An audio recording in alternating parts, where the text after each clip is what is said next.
Dito ako sa Philam Life Village. Galing ako ng Alabang Sapote Road.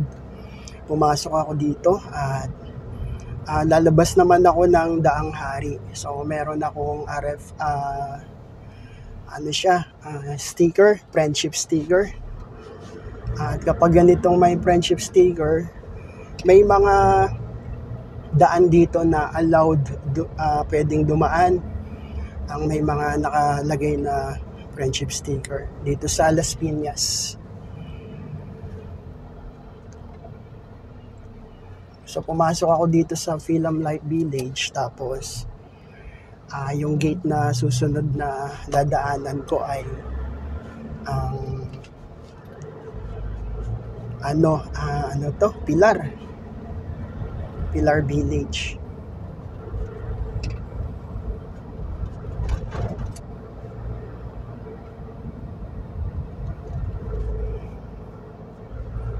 Tapos hindi pa pala. So sorry. BF Homes pala to. BF Homes Las Piñas. Itong papasukan ko muna na to. So mula dun sa Philam Life Village, ang susunod dito ay itong BF Homes Las Piñas. So ayan, nakalagay dito na may mga friendship sticker na pwedeng dumaan dito. So ito pala yung magiging daan ko muna. BF Homes, tapos kailangan kong lumabas ng Moonwalk Village mamaya para marating ko yung Marcos Alvarez. Tapos mula dun sa Marcos Alvarez, may 2 village pa ako na dadaanan bago marating yung Daang Hari. So ang oras ngayon ay 2:00 na ng hapon.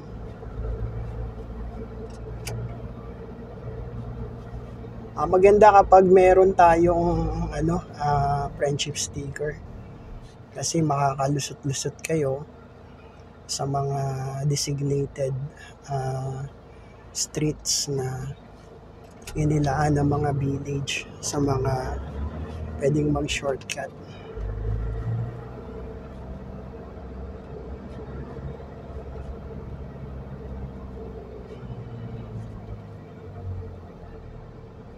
So pwede pala na hindi na ako dumaan ng ibang village. So ito naman yung gagawin kong daan ngayon. Dito na lang sa Riverside. So may 2 akong option palabas ng Daang Hari. So ito yung Riverside. Dito naman ako dadaan. So galing ng Philam Life Village, lumabas ng BF Homes, tapos dito naman sa BF Homes Las Piñas. Tapos lumabas ako dito sa Riverside. Ayan.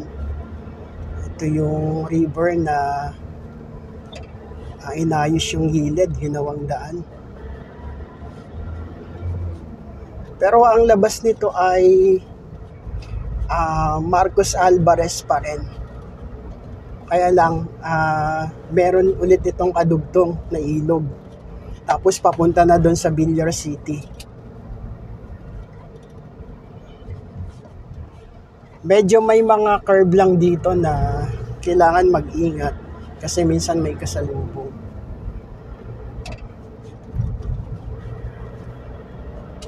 So instead na dadaan pa ako ng Moonwalk Village Las Piñas, ito na lang muna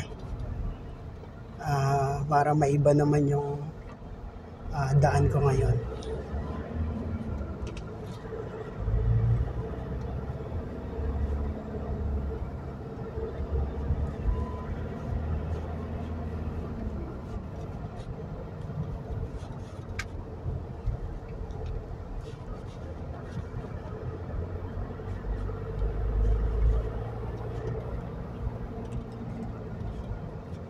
Ayan, pag may kurbada na ganito, kailangan mag slow down.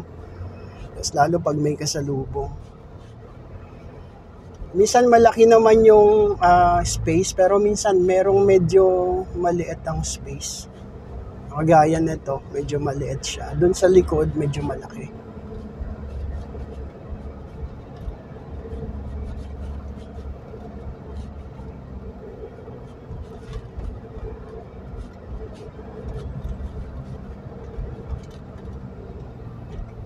Ito, may kurba ulit na medyo maliit din dito. Hindi pwede magsalubong. So, doon magbibigayan.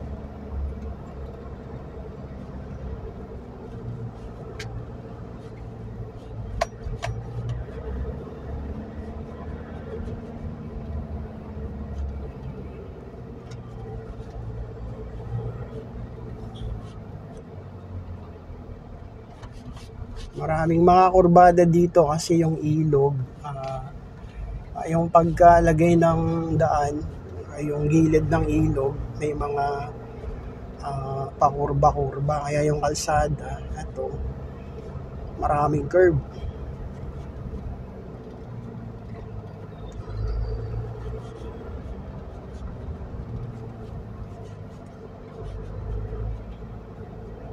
Kaya minsan nag-i-stop yung kasalubong. Medyo masikip minsan yung ibang lugar. Pero ito, may mga maluluwag din naman. Bawal dito ang motorcycles, bawal ang tricycles, bawal ang bisikleta. Ayan, nakalagay dyan sa mga pader nila. So, pwede lang dito yung mga 4 wheels. Ito na yung Marcos Alvarez. Tapos, tatawid lang dito. Parang, pagkatawid ay dyan ulit sa diretso na yan. Yan yung kadugtong nitong ilog. Hindi pa pala to. Sako pa pala to ng BF Homes Las Piñas. Mali na naman ako. BF Resort pala. So, sorry. Dami kong mali ngayon. So, BF Resort Las Piñas pala yan. Yung subdivision na yan. Tapos, yan na yung kadugtong dapat ng Moonwalk Village Las Piñas. Pero since dito nga ako dumaan sa Riverside, hindi ko nadadaanan yung Moonwalk Village.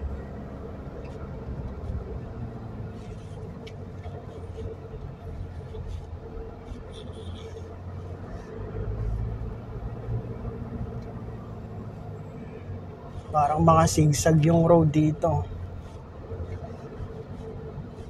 Pakurba-kurba.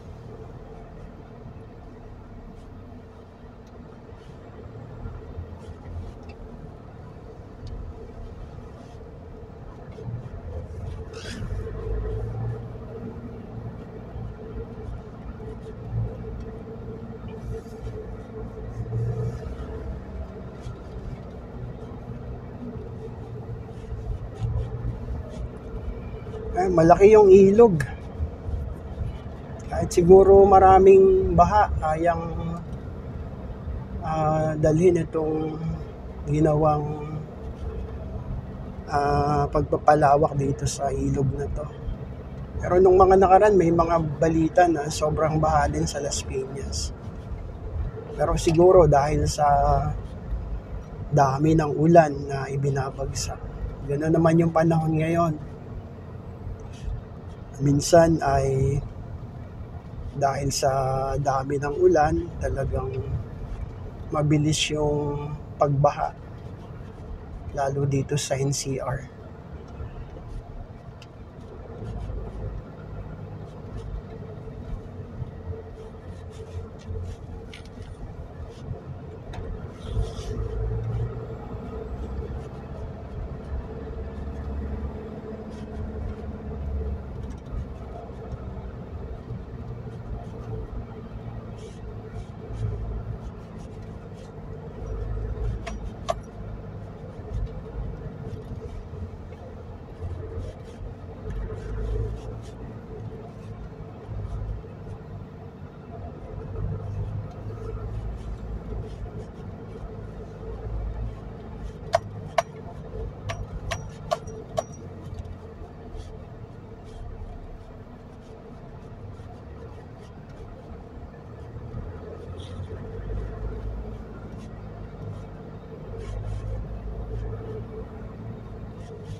Ayan, malapit na sa Marcos Alvarez.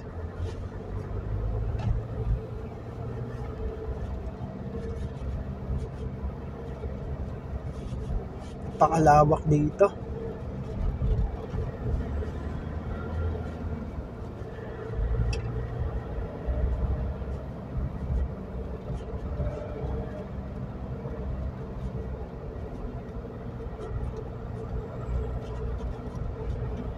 So ito, kakaliwa dito, tapos pagkaliwa, biglang kakanan para makadaan pa rin dito sa Riverside.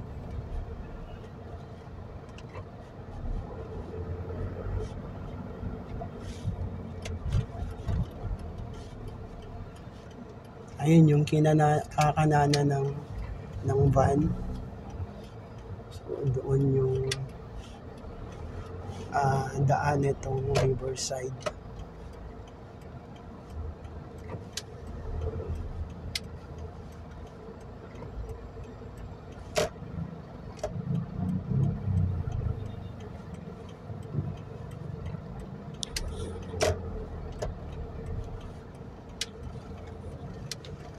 Mahirap lang pag may kasalubong kasi masikip dito. Pag hindi nagbigay ay hindi makakadaan pareho. Kaya dito, bigayan din. So ito yung continuation ng Riverside o River Drive. Ang pinakapangalan yata nito ay Zapote River Drive. Kasi hanggang Zapote yung dulo nito.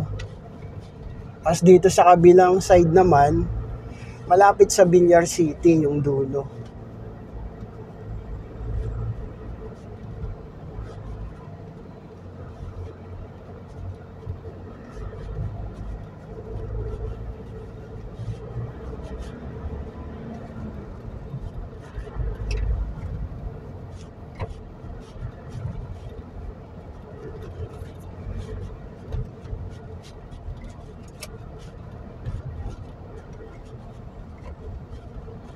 Meron ding mga mabilis magpatakbo. Siguro kabisado na nila tong lugar na to.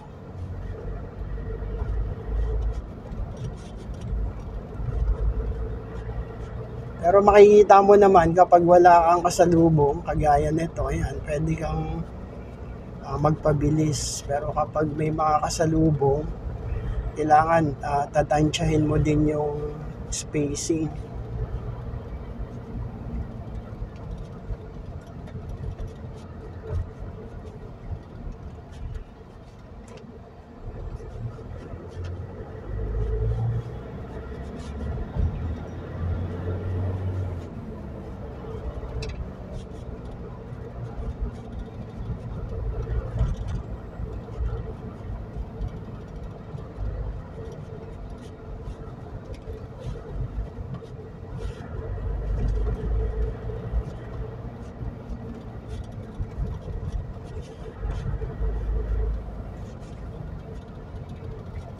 Meron pa ritong construction.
Maraming housing dito sa unahan.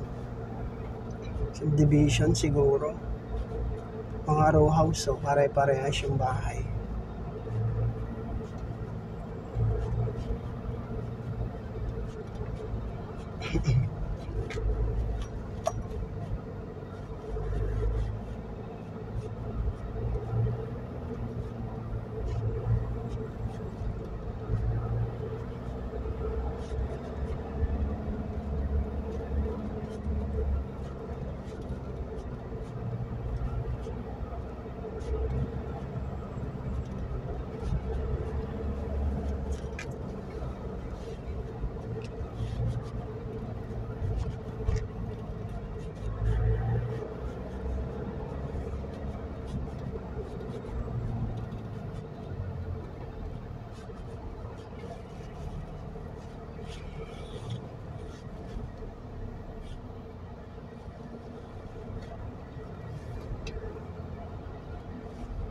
Medyo mahaba din tong River Drive na to. Pero ang maganda nito kasi pag papunta kayo ng dito sa may Villar City, dulo na talaga nito. Napakalapit na. Tapos kung papunta kayo ng MCX, ayun, malapit na rin. Papunta ng Dasma, ayan, meron ding malapit na daan. So nagdudugtong na lang naman yung Daang Hari sa Dasma, Villar City, Muntinlupa, tapos meron ding papuntang San Pedro. Kaya kung galing kayo dun sa Pote, hindi na kayo dadaan dun sa mga dinadaanan ng maraming mga sasakyan. Kumbaga shortcut to.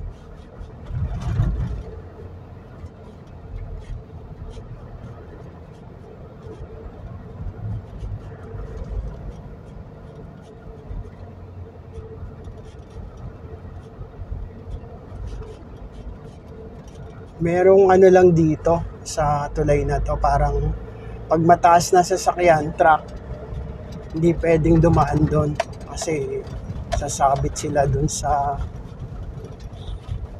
beam nung tulay.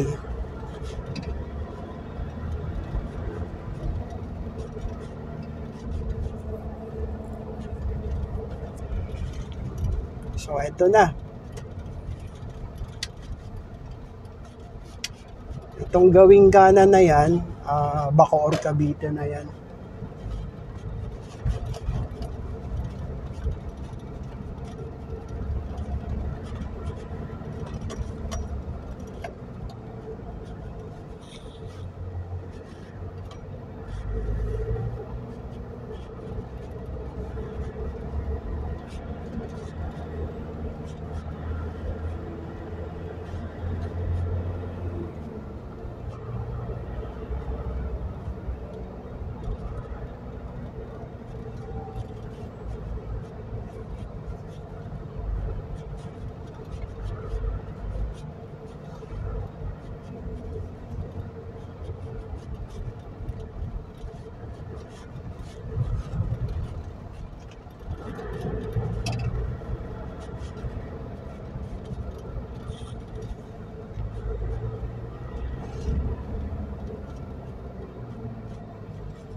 So yung pinakadulo na ito ay parang yung Villar Mall. Parang ganyan, supermarket or mall.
Kaya wala tayong mapapansin ng mga motor, mga tricycle, mga bisikleta. Kasi bawal dito. Talagang 4 wheels lang ang pwedeng dumaan. Tapos yung truck na medyo malaki, hindi pwede. Kasi merong tulay dun sa gitna na mababa lang siya. Kapag pinilit, tapos malaking truck yung dadaan, sasayad yung ibabaw ng truck doon.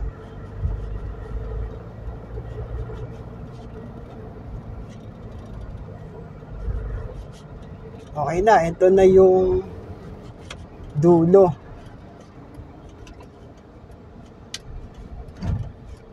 At ito yung parang mall, tapos parang supermarket din.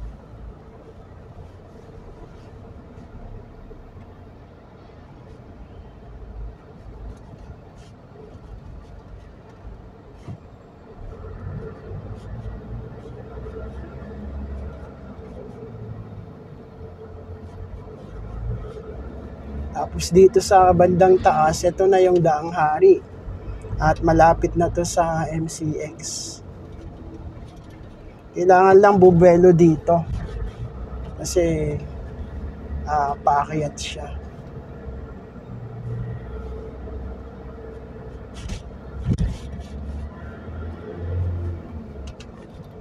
Tapos dito may traffic light na agad. Ayan.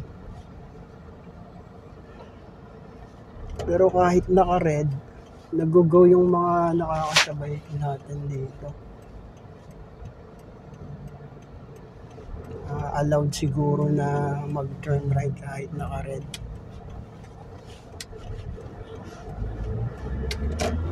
Timingan lang. Tapos ito na yung Daang Hari. Tapos ito papunta ng Dasma, Bacoor. At ito naman sa kaliwa papunta ng MCX. Okay, so maraming salamat. Pagpalain tayong lahat ng Panginoong Diyos. God bless us all.